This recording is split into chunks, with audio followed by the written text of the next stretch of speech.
जिला जोग महोत्सव समिति सुवर्णपुर तरफर जोग प्रशिक्षण शिविर आयोजित।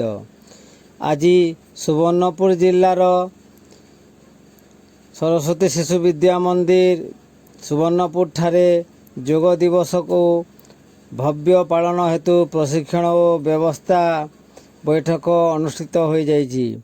एही कार्यक्रम रे जिला जोग समिति उपदेष्टा कमिटी सदस्य आर्तत्राण बाबू, शिशु मंदिर प्रधानाचार्य सुभाष मिश्र, नगर संघ चालक शिव भाई, जिला सह कार्यवाह हुर्सी भाई प्रमुख उपस्थित थिले।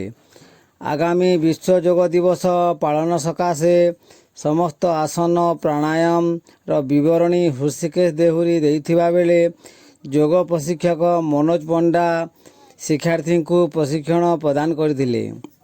जिला जोग समिति संयोजक संजय महापात्र प्रति खंड नगर और पंचायत रे एथर भव्य पालन हेतु व्यवस्था और प्रशिक्षण को आहरी त्वरान्वित कराइबा पई प्रकाश करथिले।